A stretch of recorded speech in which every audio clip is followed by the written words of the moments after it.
Luar biasa. Allahu Akbar. Pertama-tama saya mengucapkan terima kasih telah diberikan kesempatan untuk berbagi tentang pemahaman dan penerapan budaya positif yang ada di lingkungan sekolah.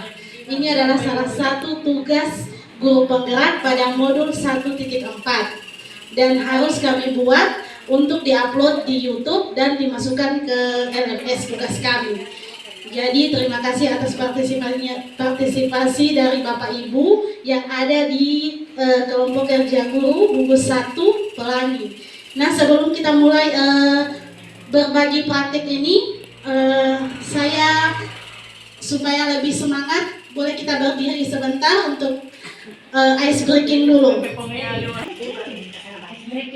Tangan kita ke atas, tangan kita ke depan, tangan kita ke atas dan digoyang-goyang sambil bertepuk tangan melihat wajah teman bersenang-senang.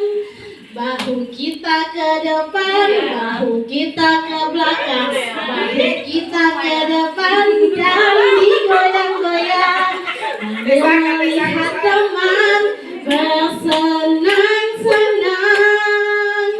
Kaki kita ke depan, kaki kita ke belakang, kaki kita ke depan dan digoyang-goyang melihat wajah teman bersenang-senang. Nah, kita ulang sekali lagi ya. Oke. 1, 2, 3. Tangan kita ke depan, tangan kita ke atas dan digoyang-goyang melihat wajah teman bersenang-senang. Bahu kita ke depan, bahu kita ke belakang, bahu kita ke depan dan digoyang-goyang melihat wajah teman bersenang-senang. Kaki kita ke depan, kaki kita ke belakang, kaki kita ke depan dan digoyang-goyang melihat wajah teman bersenang-senang. Oke, teman-teman.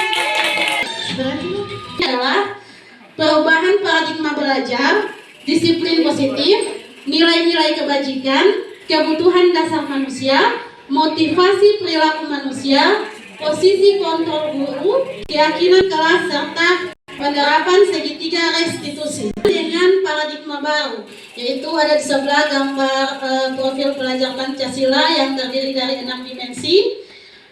Yang pertama, beriman, bertakwa kepada Tuhan Yang Maha Esa dan berakhlak mulia. Yang kedua, berkebinekaan global. Ketiga, bergotong royong. 4, kreatif. 5, bernalar kritis. Dan ke-6, mandiri.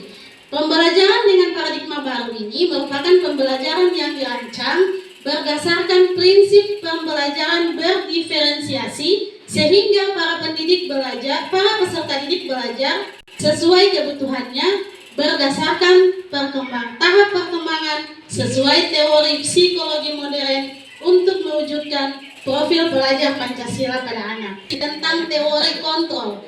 Nah, teori kontrol di sini adalah ilusi guru yang mengontrol murid, ilusi bahwa semua penguatan positif, efektif, dan bermanfaat, kemudian ilusi bahwa kritik dan membuat rasa bersalah mampu menguatkan karakter, dan terakhir adalah ilusi bahwa orang dewasa berhak memaksa. Stimulus respon, realitas kebutuhan kita sama, kemudian di teori kontrol, realitas kebutuhan kita berbeda, stimulus respon semua orang kita. Sedangkan pada teori kontrol, kita berusaha memahami pandangan orang lain tentang dunia. Nah, pada stimulus respon, perilaku buruk dilihat sebagai suatu kesalahan. Pada teori kontrol, semua perilaku memiliki tujuan. Saat dan latihan dari disiplin positif. Disiplin berasal dari kata disiplina, yang artinya belajar. Mereka berperilaku mengacu kepada nilai-nilai kebajikan, universal, dan memiliki motivasi intrinsik dalam perubahan perilaku ke arah yang lebih baik. Yang kita lakukan memiliki tujuan tertentu, dan semua usaha terbaik yang kita lakukan adalah dalam rangka agar kebutuhan dasar kita terpenuhi dengan baik.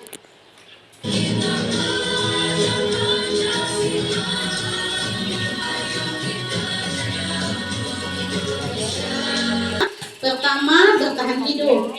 Yang kedua, kasih sayang dan rasa diterima. Yang ketiga, penguasaan. Yang keempat, kebebasan. Dan kelima, kesenangan. Nah, di bertahan hidup ini tentunya kita memerlukan makanan, pakaian, tempat tinggal, keamanan, dan kesehatan. Kasih sayang dan rasa diterima, yaitu dipedulikan, diperhatikan, berbagi, kerjasama, menjadi bagian dalam kelompok. Nah, di dalam penguasaan, harga diri, keinginan untuk dianggap, memimpin, berprestasi, diakui, dan didengar.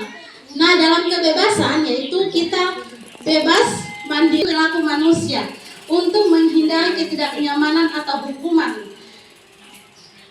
Kemudian itu termasuk pada motivasi ekstrinsik, yaitu untuk mendapatkan imbalan atau penghargaan dari orang lain. Misalnya yang misalnya saat berbaris tidak bisa diam, biasanya kita akan sendirikan dia. Itu termasuk kita dilabeli sebagai pemberi hukuman.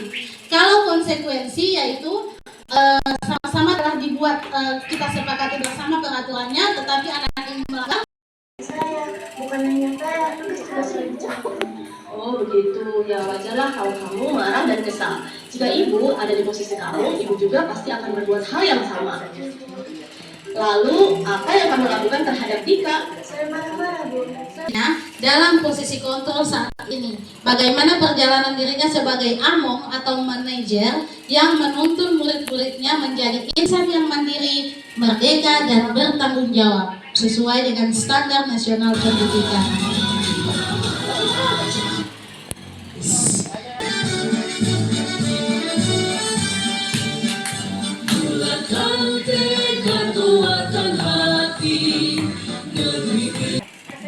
Nah, di sini Askia sering datang terlambat sehingga dia selalu ketinggalan kegiatan berdoa dan sholat duha sebelum kegiatan pembelajaran dimulai. Ayo, ada video.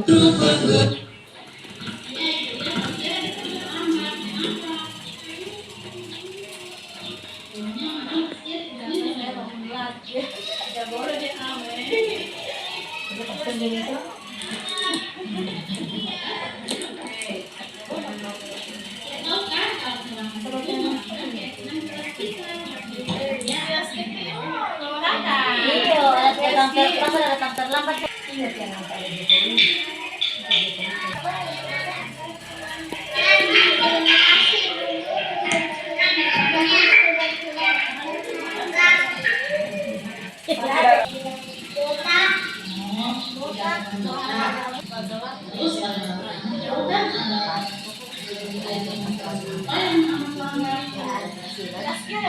Itu tentang disiplin positif tadi, dan yang terakhir yaitu penerapan segitiga restitusi di sekolah. Ibu semua dipersilahkan. Pada peserta didik terhadap kegagalan yang dilakukannya, terutama di lembaga PAUD. Seperti tadi itu ada poin termasuk dalam poin hukuman, konsekuensi, dan restitusi. Terima kasih. Dapat menumbuhkan reaksi positif pada peserta didik terhadap kegagalan yang dilakukannya, terutama di lembaga PAUD, seperti yang ada pada poin hukuman, konsekuensi, dan restitusi. Pertama, langkah atau upaya yang dapat kita lakukan sebagai pendidik untuk menumbuhkan budaya positif ini di lingkungan sekolah adalah tentunya kita akan membuat budaya positif ini tidak langsung kita sebagai guru harus langsung membuat, tapi kita akan diskusikan dulu dengan kepala sekolah. Kepala sekolah akan memberikan undangan untuk seluruh guru yang ada di sekolah itu untuk mengadakan rapat, bukan cuma guru juga, tapi dengan orang tua ataupun komite. Dari pihak kepala sekolah dulu yang akan mensosialisasikan kepada semua warga sekolah, termasuk di situ orang tua dan guru-guru. Jangan, terutama libatkan juga peserta didik. Walaupun anak-anak kita cuma anak usia dini, tetap kita akan libatkan mereka untuk membuat kesepakatan budaya positif ini. Kegagalan yang dilakukan oleh peserta didik, misalnya dalam penerapan budaya positif, datang tepat waktu ke sekolah, tetapi dalam penerapannya masih banyak anak-anak yang terlambat. Nah, kira-kira kita cari bagaimana solusinya. Kenapa ini anak-anak ini sudah diumumkan penerapan budaya positif di sekolah, sudah dilakukan sosialisasi, tetapi masih saja anak-anak ini terlambat. Sebenarnya apa penyebabnya? Nah, kita harus mencari dulu masalahnya kenapa. Ya, seperti itu. Nah, kita cari dulu akar masalahnya. Setelah kita dapat, kita akan mencarikan solusinya. Misalnya anak tersebut terlambat, seperti di Askia tadi itu, saya tanya kenapa terlambat Askia, bangun lat ibu guru, kenapa bangun lat? Karena saya juga tidurnya sudah tengah malam, sudah terlambat pada itu karena yang antar belum ada. Nah, terus saya bilang sama Askia, kalau begitu bilang sama Ibu Bunda, kalau misalnya di Askia sudah Sobabu, kalau kita di TK kan mungkin tidak nampak. Kalau anak usia ini misalnya terlambat, tidak mungkin kan bahas di sana ada di sana keluar, jangan dulu masuk, tidak ada kan? Kita tidak ada begitu di anak usia ini. Cuman mungkin kalau SD mungkin ada SD seperti Ibu Dian ada bagikan kesepakatan kelas dengan anak-anak. Misalnya sebelum masuk anak-anak minum air dulu, sebelum belajar kita minum air dulu supaya nanti pasti ibu semua kasih pembelajaran tidak ada minta izin ibu suka minum air semua baku-baku. Kita tidak langsung menghukumnya, tapi untuk mencarikan solusi dari perbuatannya yang salah itu. Nah, misalnya tidak membuang sampah sembarangan, misalnya datang tepat waktu ke sekolah, kalau di PAUD itu bisa diterapkan. Misalnya tidak mengganggu teman, atau makan minum sambil duduk. Makan minum itu sudah termasuk budaya positif. Setelah Ibu Dian menanyakan itu bagaimana sikap seorang guru menyikapi ketika ada kesalahan yang atau setelah Ibu Dian mengidentifikasi tentang peserta didik yang ada, akan mendapatkan kira-kira strategi seperti apa? Banyak Bu, tapi karena kami sudah mendengar tadi ada budaya positif yang diterapkan, harus memang benar-benar diterapkan di kelas. Alhamdulillah. Jujur kami sering bilang ke anak didik itu seperti ini Bu, ibu tidak kasih pulang kalau tidak atur mainan seperti itu. Tapi karena kami sudah, tapi tidak. Setelah saya menyimak pembahasan dari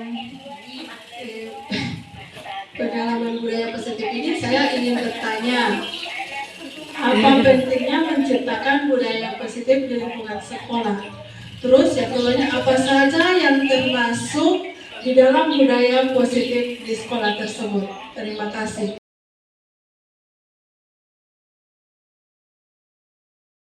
Assalamualaikum warahmatullahi wabarakatuh. Waalaikumsalam warahmatullahi wabarakatuh. Apa kabar teman-teman? Alhamdulillah, tubuhku, pikiranku, hatiku luar biasa.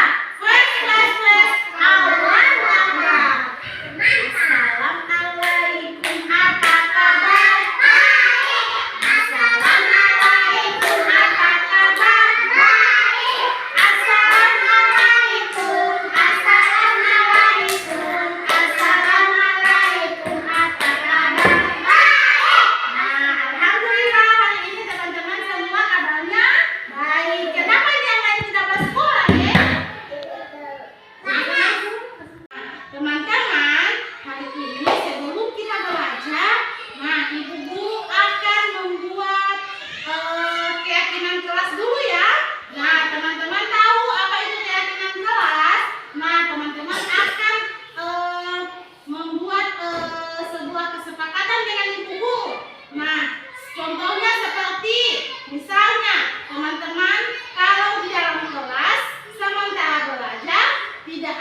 yang mengganggu teman-teman lain. Kalau di dalam kelas tidak ada yang makan, kalau sementara belajar tidak ada yang makan snack. Nah, ada juga kalau sementara belajar atau sementara menulis terus kertasnya dibuang kemana kalau misalnya kertas itu tidak terpakai? Nah, dibuang ke kotak sampah. Nah, sekarang kita akan buat kesepakatan kelas ya. Misalnya teman-teman punya masukan atau saran kesepakatan kelas apa yang akan dibuat? Pertama, sayang sama ibu guru dengan teman-teman. Oke, yang kedua, belajar dengan ibu guru dengan baik. Nah, belajar dengan baik ya. Nah, yang ketiga, kesepakatan yang ketiga apa? Setelah selesai bermain, anak-anak mengembalikan mainan di tempatnya. Hebat. Ya, sebentar. Dan yang keempat, teman-teman akan istirahat sesuai dengan jam istirahat. Nah, sekarang teman-teman sudah tahu kesepakatan kelas kita apa? Yang pertama, saling sayang dengan teman dan ibu guru. Yang kedua apa?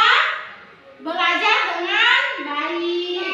Nah, yang ketiga, setelah bermain, maka mainannya diatur ke tempatnya semula. Dan yang keempat, teman-teman istirahat sesuai dengan waktunya atau jamnya. Kalau kita istirahat jam 9:30. Jam berapa? 9:30 itu jam istirahat. Kalau sudah ada bel, maka itu sudah istirahat. Kalau sudah bel berbaris, teman-teman juga harus berbaris. Tidak ada lagi nanti ibu bilang, teman-teman tidak dapat dengar bel, itu sudah baris. Nah, ini teman-teman kalau sudah pakai bel, harus cepat-cepat pakai sepatu, terus kemana? Berbaris. Tidak bisa lagi ibu musuh. Mama, Atifah, kita tidak dapat dengar bel. Nah, kalau sudah dengar, sudah baris, sudah cepat-cepat pakai sepatu, terus sampai jadi baris.